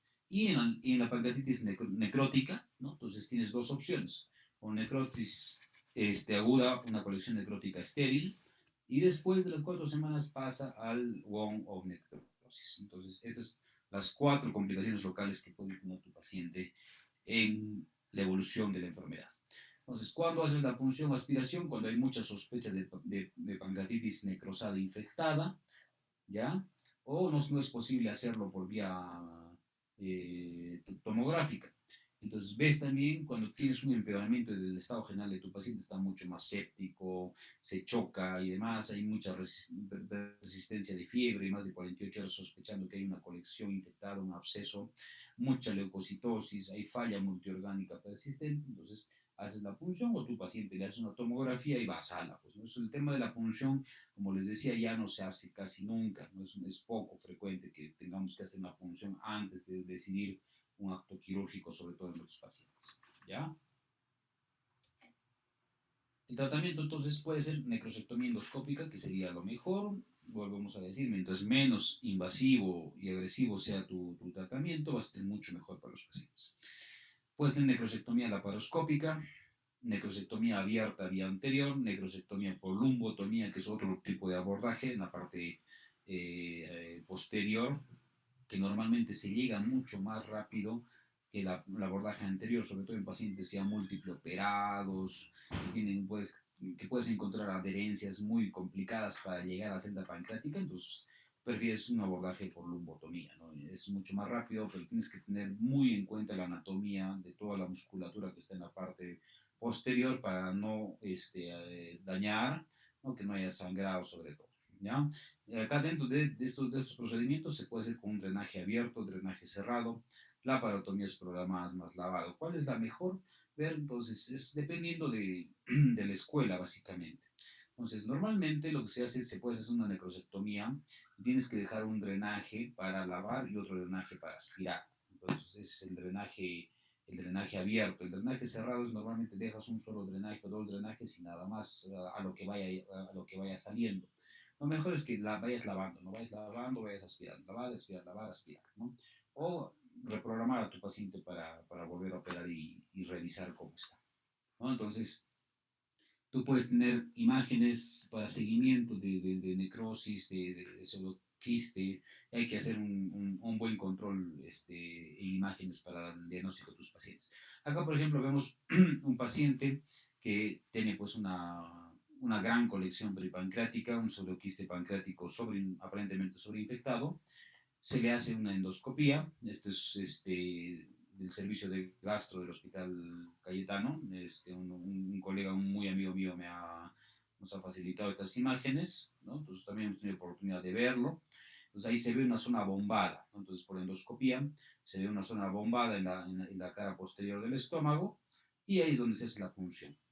Se hace la punción, se ve que sale pus, se manda a cultivo, ¿no? Evidentemente, y también se podría hacer esto, ¿no? La unión de la cara posterior del estómago con un dispositivo expansor, esto es como un tipo de un stent, más o menos, ¿no? Entonces se une la pared posterior del estómago con la cavidad del pseudoquiste. Se hace esto para que no se cierre, ¿no? Entonces, algunos dicen que solamente con el drenaje es suficiente, pero si ves que tienes mucha colección, paciente, pues tiene mucha sospecha de alguna otra complicación local, lo mejor es que el orificio sea un buen orificio, ¿no? Y que no se cierre por un buen tiempo. Entonces, con este expansor se puede mantener de manera correcta.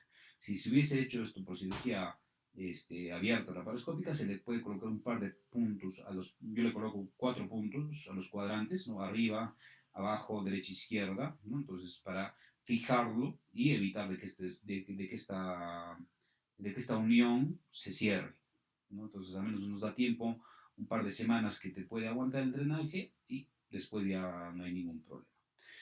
Bueno, en cuanto a la necrosis pancreática infectada, tienes que ver, ¿no? Las zonas de necrosis, zonas de aire, que haya gas retroperitoneal o gas intrapancreático y confirmación pues con los hallazgos, ¿no? En cuanto a la necrosis encapsulada o DWOM, acá el tejido necrótico ya tienes una pared mucho más definida, ¿ya?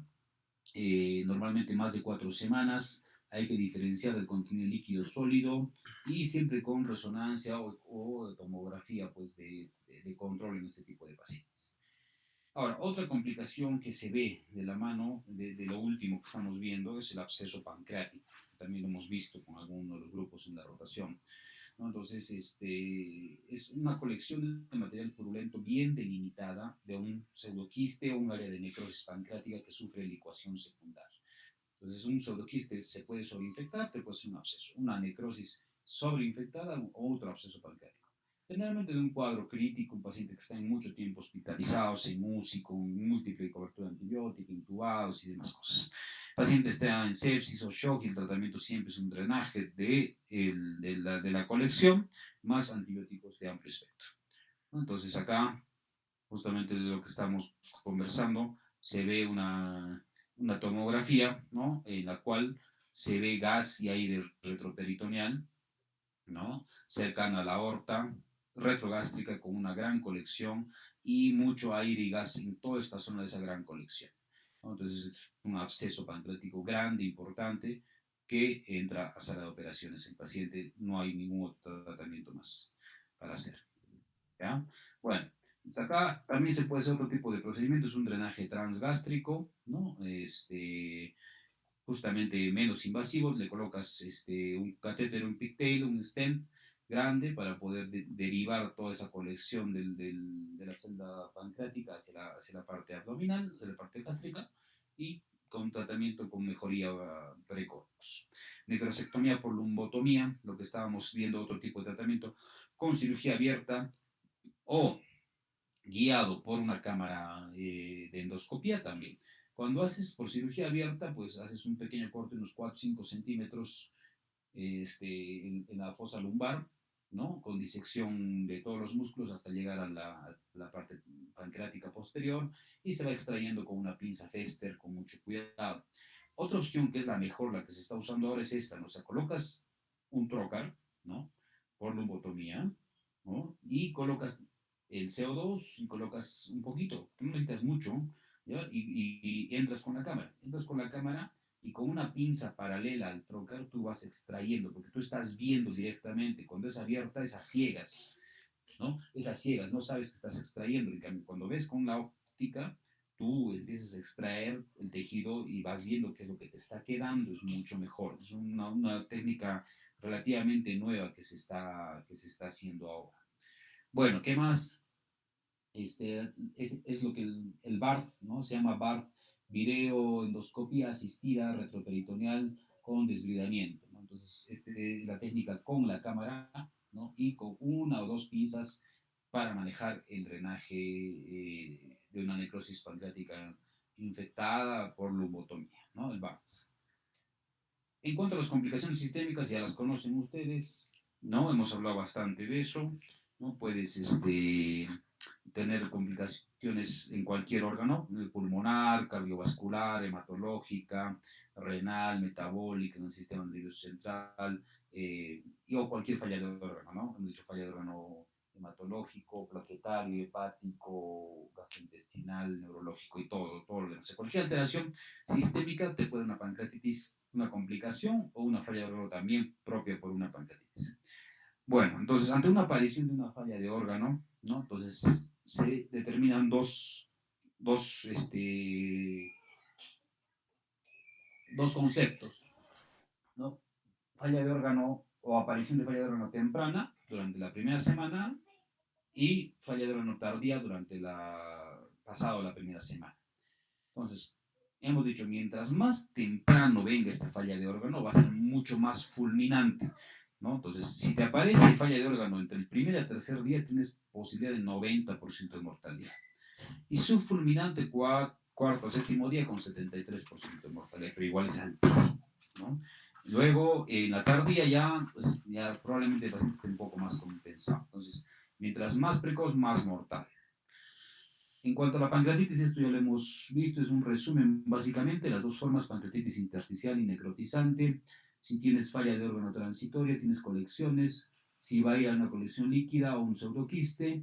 En cuanto a la pancreatitis necrotizante, si tienes falla de órgano persistente, va a ser moderada, perdón, va a ser severa o crítica.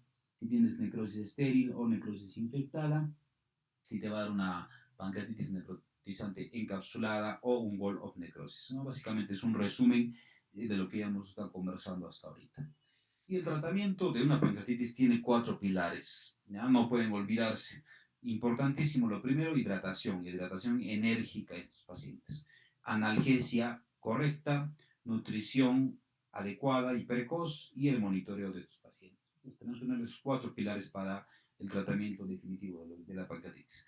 En cuanto a la hidratación, ¿no? Debe ser enérgica, usar cristaloides más o menos entre 50 a 70 ml por kilo las primeras 24 horas, ¿no? Entonces, cuatro frascos prácticamente en el primer día, a no ser que tengas un paciente pues muy anciano, que tenga ya problema pulmonar, que esté con edema pulmonar, que esté encharcado, bueno, hay que tener un poquito más de cuidado. Y luego ya le vas mezclando, ¿no? Le puedes dar el cloruro unos 2 litros y ya le vas bajando con 1 litro de dextrosa. Los 4 litros el primer día, 3 litros el segundo y luego ya vas viendo cómo va, si va a tolerar la dieta o no el paciente. No usar dextrosa inicialmente porque va al intracelular y hay que tener cuidado en las edades extremas como hemos estado conversando. En cuanto a la analgesia, hay que, hay que usar analgésicos ideales para calmar el dolor y va a depender del umbral de cada paciente.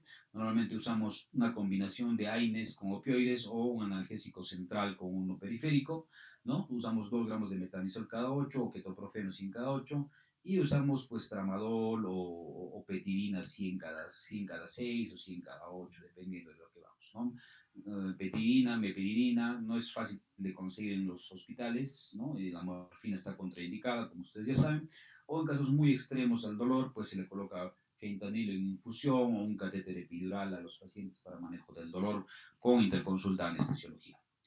En la nutrición, alimentar precozmente para evitar la atrofia biliar, eso ya lo sabemos, ya lo hemos visto mucho, que tienes que alimentar a tus pacientes, exceptuando obviamente si tu paciente no va a tolerar por alguna causa. La mejor vía es la enteral, siempre, ¿ya? Si no se puede, la zona nasogástrica ante gran distensión o vómitos incoercibles, entonces tienes una pancreatitis que te debuta con mucha distensión abdominal, un estómago dilatado, usas una sonda inicialmente para evacuar y después con la misma sonda podrías alimentarlo a tu paciente. Probar tolerancia oral al segundo o tercer día y progresar la dieta. Y la alimentación por sonda nasogástrica, sonda nasoyunal, dependiendo de los pacientes. Antes a todo paciente con pancreatitis grave, le tenéis que poner sí o sí sonda nasoyunal. Ahora aún está todavía un poquito variado, ¿no? Entonces puedes usar una nasogástrica, nasoyunal, no puedes usar la vía enteral, si se puede, si el paciente puede tolerar un poco. En pacientes con pancreatitis grave o crítica, usar preferentemente la vía enteral con una sonda. La nutrición enteral temprana va a mejorar el desarrollo clínico de la enfermedad, reduciendo la infección, falla de órgano, hiperglicemia, muerte, acortando estancia hospitalaria, eso ya lo hemos visto. Y en cuanto al último pilar del monitoreo, ¿no? Tienes que monitorizar siempre las funciones vitales, que esté orinando bien tu paciente, alguna descompensación, que no te esté haciendo hipertensión intraabdominal, y el paciente, si se va a mantener a emergencia, va a ir a piso o se va a una unidad de cuidados intensivos. Otros tips de esta última parte, ¿no? Hemos dicho los antibióticos solamente en casos de necrosis infectada o abscesos, y el mejor antibiótico que llega o que tiene más penetrancia hacia el tejido pancreático son el imipenem o el meropenem. En segundo lugar, las quinolonas, pero no mucho. Entonces, mejor usar siempre carbapenémicos.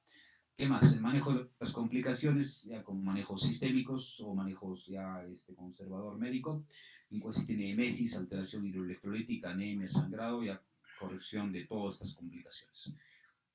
En cuanto al tratamiento quirúrgico, ¿no? Va a depender si tu paciente tiene pancreatitis más colecistitis, pancreatitis más colangitis. Entonces, hemos dicho que la pancreatitis no se opera, exceptuando en estos dos cuadros, no más que todo. Si te debuta un paciente con una pancreatitis y te está haciendo una colecistitis severa, tienes que entrar a operar. Operas porque lo que te está descompensando es el otro foco, no la pancreatitis. Entonces, tienes que ir a sacar el foco que le está provocando el mayor daño a este paciente. Entonces, entras y sacas la vesícula. O, por ejemplo, si estás haciendo una pancreatitis más una colangitis, igualito, entras a drenar la vía biliar. No, lo del páncreas pasa a un segundo plano, que por la misma manipulación, la cirugía y todo, la pancreatitis podría complicarse, sí, pero o sea, tú tienes que ir a resolver la mayor emergencia de ese momento. ¿Ya? Bueno, en cuanto a pancreatitis más cualquier otra entidad que requiere intervención precoz, igualito, ¿no? Entonces, en el transcurso de tu evolución de tu paciente, que te está haciendo pancreatitis, te hace una obstrucción intestinal, te hace una apendicitis o otra cosa, pues tienes que entrar, o sea, no te vas a, a encerrar y decir no porque está haciendo pancreatitis, no. Entonces, otra vez hay que ver qué es lo más importante, el criterio de severidad de los cuadros relacionados para este tipo de pacientes. ¿Ok? Bueno, entonces hay muchos artículos de hace mucho tiempo, por ejemplo, el doctor Hoover Pitts decía que la cirugía no beneficia a los pacientes con pancreatitis aguda y la mortalidad no puede ser prevenida por la intervención quirúrgica. Entonces, si tu paciente se te va a complicar y tienes que entrar a operar, pues obviamente ya es mucho más complicado. Y si no tienes que entrar a operar por alguna causa y has entrado, se te puede complicar también ese tipo de pacientes. Entonces, hay un par de recomendaciones que hay, de acuerdo ya a la conclusión de todo esto, ¿no? Pues lo primero es que hay que tener una hidratación agresiva, ¿no? Más o menos hemos dicho 50-70 ml por kilo peso, más o menos 500 ml por hora, ¿ya? Después, la hidratación agresiva va a ser beneficiar las primeras 24 horas, después ya no tanto. Se puede usar lactato o solución isotónica con cloruro de sodio. Los requerimientos de líquidos van a ser evaluados de acuerdo al balance hídrico. Acá estos pacientes tienen que tener un balance hídrico estricto, o sea, saber cuánto está recibiendo el paciente con pancreatitis, cuánto está de ingresos y de egresos y el balance lo más neutro posible en este tipo de pacientes. ¿Qué otras recomendaciones más? Los pacientes con pancreatitis aguda y colangitis, drenar la vía biliar quirúrgica o no, por siempre sería lo mejor, a pesar de que te puede empeorar la pancreatitis, como piensan los gastroenterólogos. O sea, estás haciendo una pancreatitis leve, tienes una colangitis moderada o severa, entras a CEPRE, la pancreatitis podría complicar, sí, pero tú estás resolviendo el otro cuadro que es mucho más importante en ese momento. Entonces, la CEPRE temprana no es necesaria en la mayoría de los pacientes con pancreatitis porque podrían esperar un poco. En ausencia de colangitis o ictericia, alta probabilidad de coledocolitiasis, podría ser no una CEPRE diagnóstica, ¿no? Entonces hay que tener un poquito de cuidado.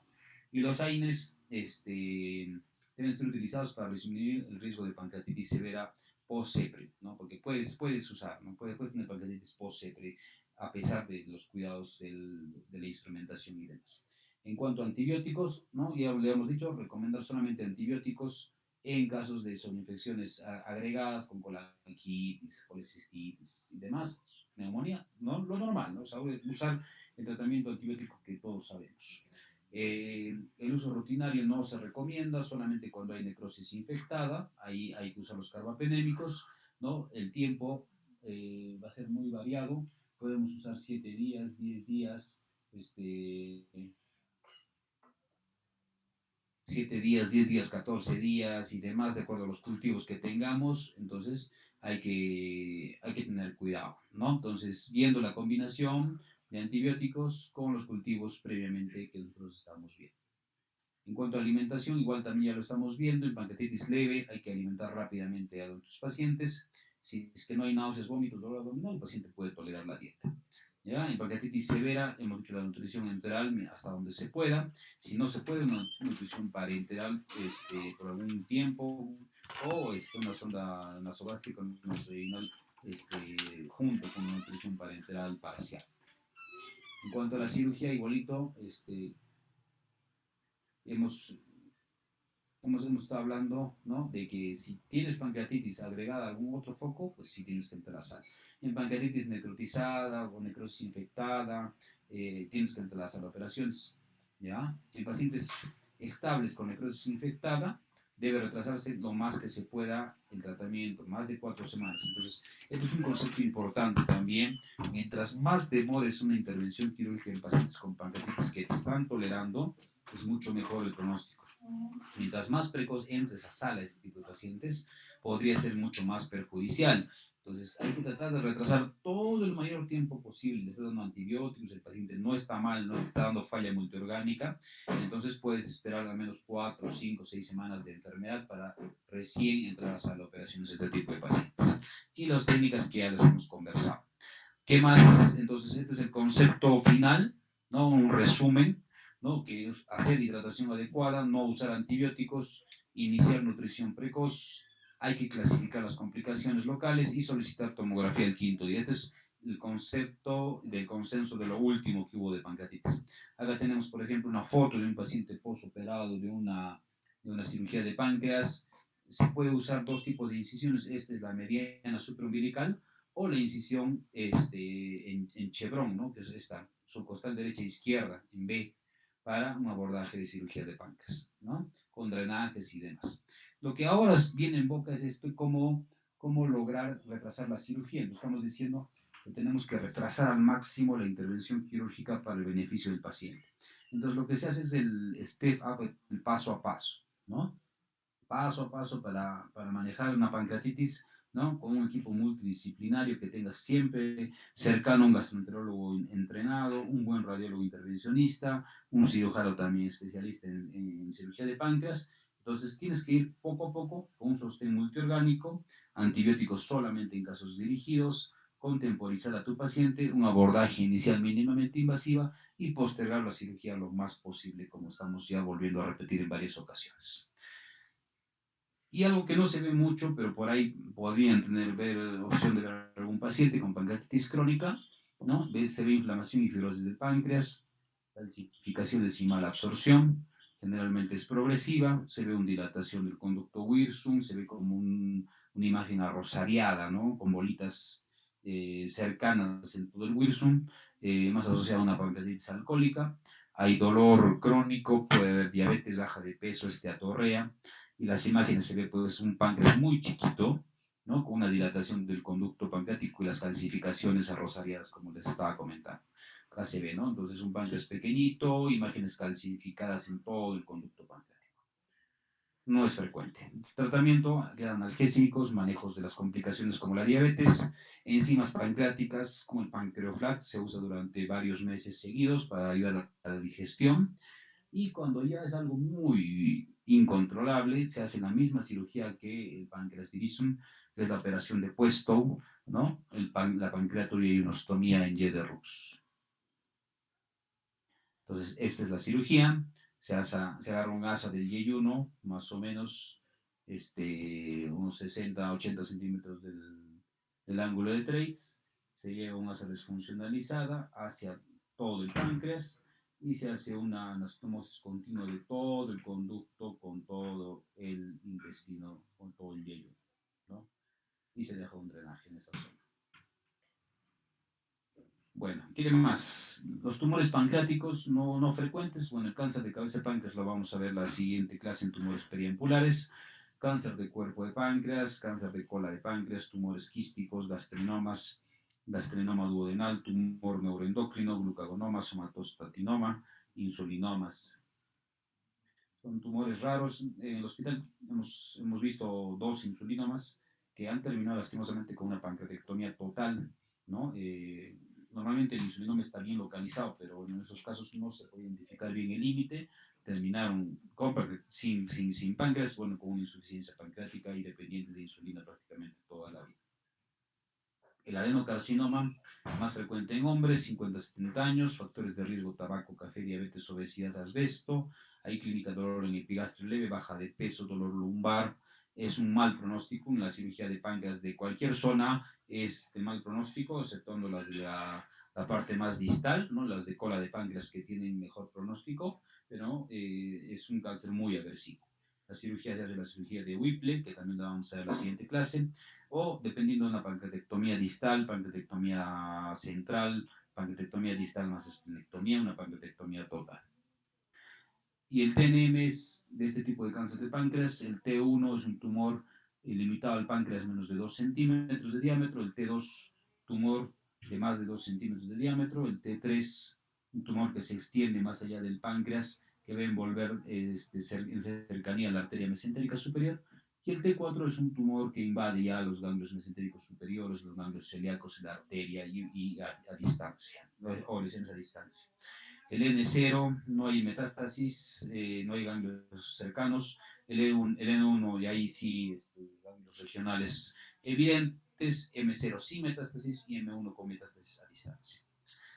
Y terminando ya los tumores quísticos, puedes tener congénitos como la fibrosis quística, enfermedad poliquística, duplicación entérica, quiste coledoceno intrapancreático, quiste simple, y en los neoplásicos el cistoadenoma seroso, cistoadenoma mucinoso o la neoplasia papilar intraductal, que normalmente son patologías bien raras, ¿no? Se ven por una tomografía muy especializada y el tratamiento es quirúrgico en este tipo de pacientes.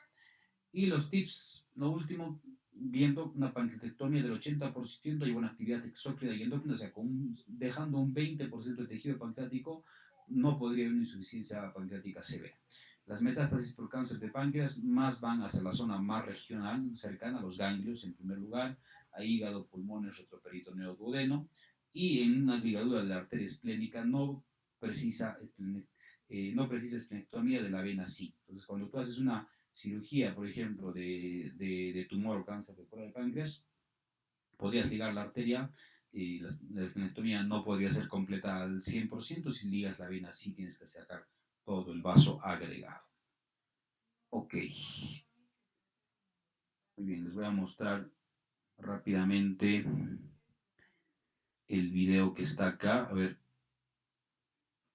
si se logra ver. Vamos a ver.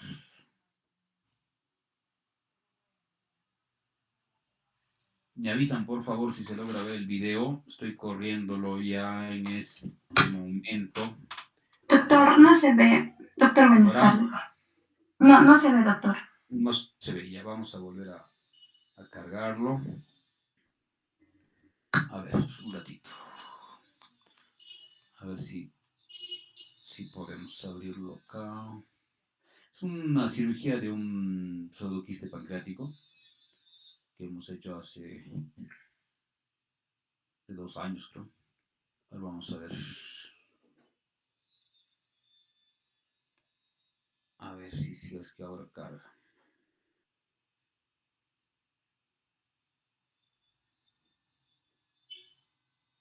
Ya.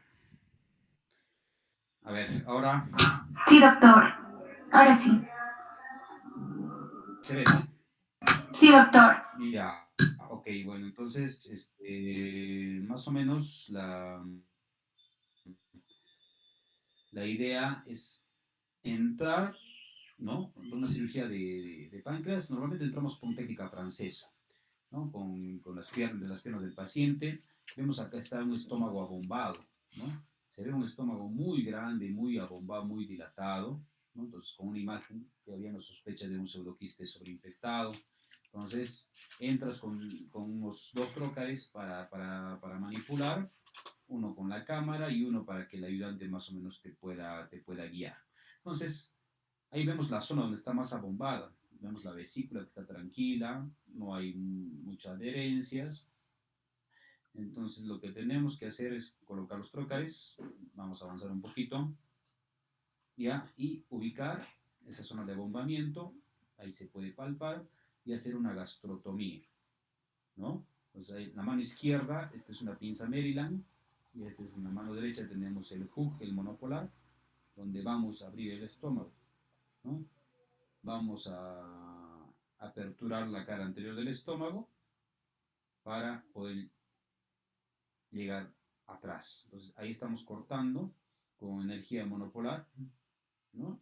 Cortando parte del estómago, ya se ha abierto donde estaba la zona bombada, ampliamos un poquito, que usamos LigaSure, que es un sistema también de sellador de vasos importante, que nos ayuda muchísimo para evitar sangrado, ¿ya? Nos coagulamos un poquito más, el tamaño tiene que ser importante, ¿no? Para que tengamos un buen abordaje y podamos ver bien las estructuras anatómicas, ¿ya? Entonces ya está controlado el sangrado, ahí se ve la apertura del estómago y tenemos que levantarlo. Entonces levantamos con otra pinza, el ayudante nos va a ayudar ahí, un poquito de aspirado, ¿no? El sangrado siempre el estómago, hemos dicho, tiene mucha irrigación también. Entonces ahí se palpa con el aspirador, esa zona de acá atrás es donde está la cara posterior del estómago, es donde está mucho más abombado y donde tenemos que entrar a abrir para liberar el pseudoquiste que está infectado. ¿no? Entonces, punzamos y sale, pues, ¿no? Entonces, abrimos la cara posterior del estómago y con el aspirador vemos que hay mucho contenido purulento, ¿ya?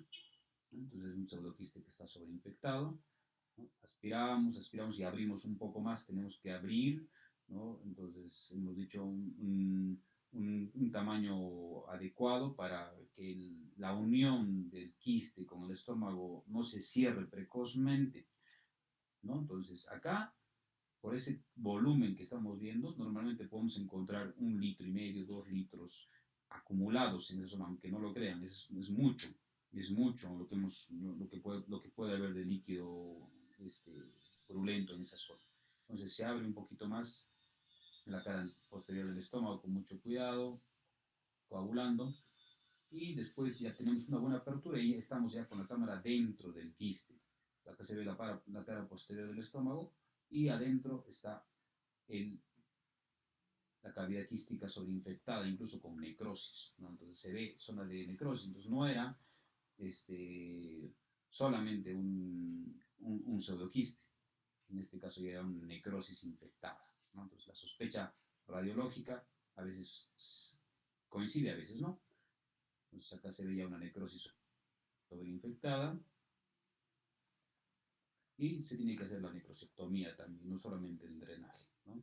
Lavas toda la zona que tú estás viendo y al final este es el tejido necrótico, ¿no? Donde tú vas a tener que sacarlo con mucho cuidado para que no haya el sangrado, como les decía, ¿no? Sacas con pinzas, removiendo todo lo que se pueda en una bolsa, ¿no?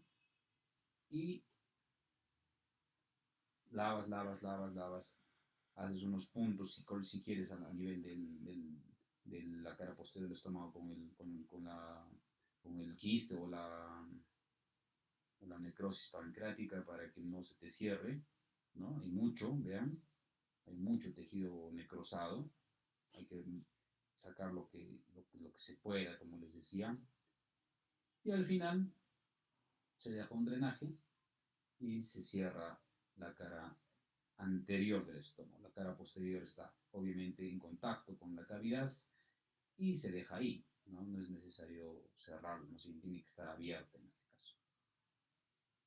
¿Ok? Toda la necrosis que se ve, más o menos unos 50 gramos siquiera, y se cierra el estómago. Con sutura no absorbible, pues usamos normalmente, yo uso Vicril 2.0 o PDS 3.0, ¿ya? Y cerramos el estómago con una sutura normal. De ahí le sacamos la vesícula al paciente porque también tenía cálculos. Entonces, el mismo procedimiento. Lo demás ya es de rutina. Ok. Muy bien, chicos. No sé si alguien tiene alguna duda, comentarios, algo, ya terminando.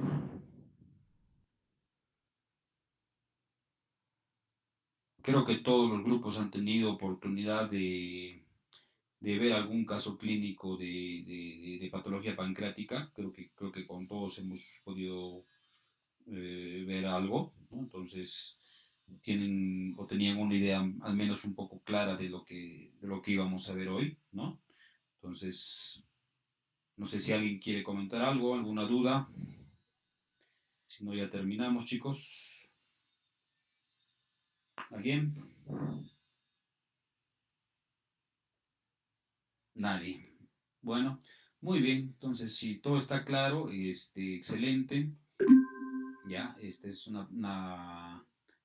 como hemos visto, una patología muy importante, ¿ya? Que hay que conocerla bien, tratarla para que no haya problemas posoperatorios sobre todo, ¿ya? Muy bien, chicos. Si no hay más, nos estamos encontrando la siguiente semana en la última clase ya teórica.